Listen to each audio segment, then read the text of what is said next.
Hey everyone, and welcome back to the NoJitter News Desk here at Enterprise Connect. I'm Adam Holtby. I'm a Principal Analyst with Omdia. Delighted to be with you today. Thank you very much for taking the time out to join us. I am joined by my esteemed guest and colleague, Brent Kelly. Brent, it's great to see you. How are you doing today? Adam, I'm great. It's really good to be here with you. Thank you so much. Excellent, perfect. Brent, if you'd just like to give us maybe a brief introduction to yourself and the research that you undertake at Omdia. I mean, I know it very well, obviously. I work with you day in, day out, but for the viewers at home, it would be great to learn a little bit more about yourself and the research that you do at Omdia. Sure, happily. So I cover a lot of things associated with voice infrastructure and unified communications as a service.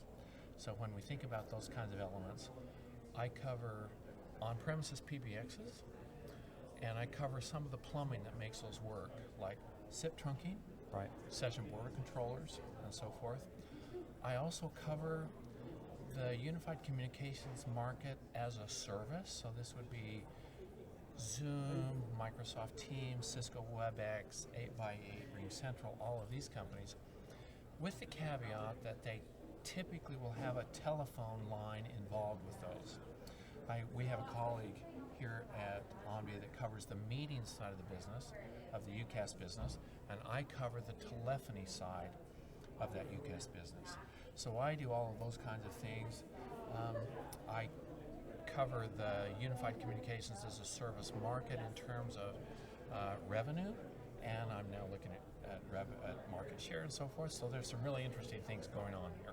So quite busy by the sounds of things. There's never lack of things to do. Yeah, on that then, so what's kind of prevalent in terms of the projects, the deliverables that you're producing at the minute in terms of that research? What are you working on? What's kind of interesting in that particular space? Well, I've just delivered 2 of my quarterly deliverables. So that is a look at the enterprise voice equipment market. That's the on-premises PBXs and associated things with that.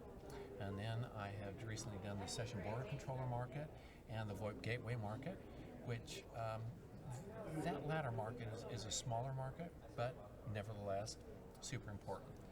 Once I get back from Enterprise Connect, then I will be looking at this telephony-based unified communications service. So as an example, why is this exciting? Well, for example, Cisco today announced 10 million WebEx calling licenses. Right. Okay. This market is growing like crazy. Microsoft last year announced that they had 12 million, and I've made some estimates as to what they have at the end of the year. So what I'm going to be doing for about 15 or 16 of these, let's call them UCaaS, telephony-enabled kinds of solutions, I will be looking at those vendors of these services and crafting a market share for this market in terms of primarily seats and revenue. Right. So that's really exciting. I haven't seen anybody else that's really done it at that level of detail. Yeah. So that's exciting to me, among other things that I'll be working on. Kind of the growth that you mentioned there in terms of the numbers that Cisco and Microsoft are mentioning, kind of what are the market dynamics kind of around that growth? And I appreciate that's probably a fully loaded question, and we've only got like 10 minutes left or something, but I think it'd be interesting to get a viewpoint of what's driving that growth from a business perspective. Well, sure, absolutely. In fact, it's funny that you would ask that question, because I have a session up in about 45 minutes where I will be going through these market dynamics. So I'll just give you the short version, okay? So we have these companies that I've mentioned, and in the next session I'm going to be covering Microsoft Teams specifically, WebEx calling, Zoom and Zoom Phone, and then RingCentral, okay? And we're going to look at the market dynamics. So Microsoft is clearly the leader. We're estimating about 15 million seats right now for Microsoft. Then Cisco today announced 10. In my session, I'm doing it for the end of the year, and so I'm going to announce 9, at least as of the end of last year, okay? And then the other 2 have about 5, between 5 and 6. And so what we see is we have the market leader, at least right now, that's Microsoft, and then we have these other 3 that are down a little bit lower, and then we have a whole bunch of other players, like 15 or 16 other players that we track, okay? But if we look at the market dynamics, really, Adam, what's happening here is there is a massive, I don't know if I'll say transformation, but really migration from the on-premises PBX seats to these UCaaS seats. Now, not everybody's clearly not everybody's going to do that, okay? But I did a market TAM, and I did that by counting all the on-premises PBX seats that I could find that I think are out there. And then, interestingly enough, Microsoft, they bought Metaswitch a few years ago. So there are, I'm estimating 20 million, roughly, maybe 21 million of those seats that are up for play, that are in play. And then Cisco has about 28 million BroadWorks seats. So those seats are in play. So if we just add those two, that's 48 million seats. Then if we add in all of the PBX seats, the total is 447 million seats that are in play. So that's the market TAM, okay, for this UCaaS market. Clearly not everybody's going to go to UCaaS and to telephony-based UCaaS, but the market's huge. So right now, today, we're estimating it's over 20 billion, and there may not be an end in sight, at least in the next, in the near term. Yeah, those numbers are pretty incredible, They're right? huge, aren't they? Yeah.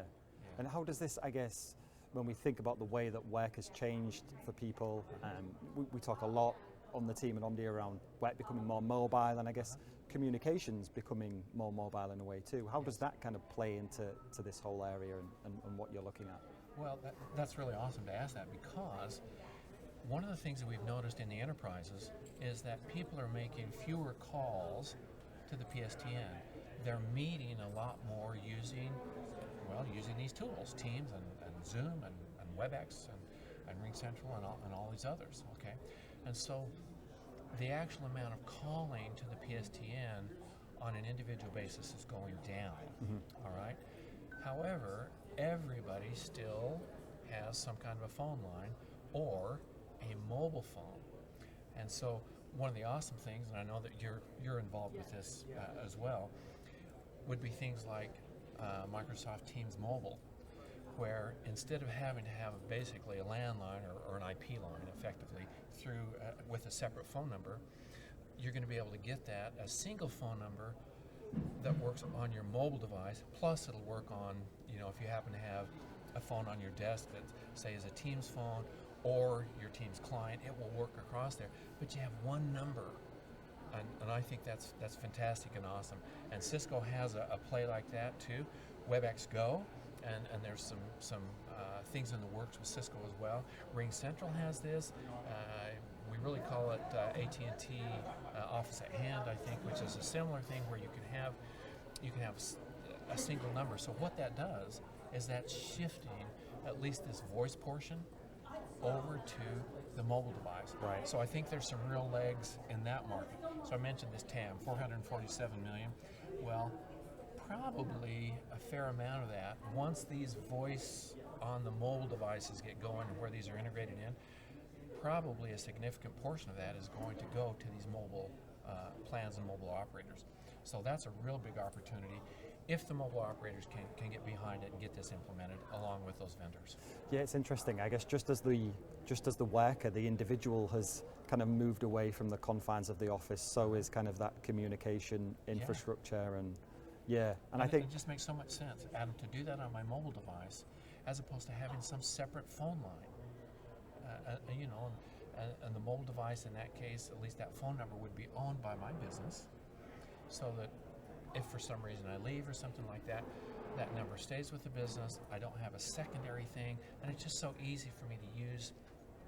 Well, we didn't really explain to the audience what the advantage here is, but I'm in those scenarios that we talked about for mobile, I'm using the actual cellular voice connectivity as opposed to a VoIP call using a Teams client or a WebEx client or something like that. It's actually using the voice carrier. This is exciting. I wish we had more time to speak, but we're getting the signal that time is there for us, unfortunately. Okay. So listen, thank you so much for the insights. Adam, it's good to work with you. Thank you. Thank you.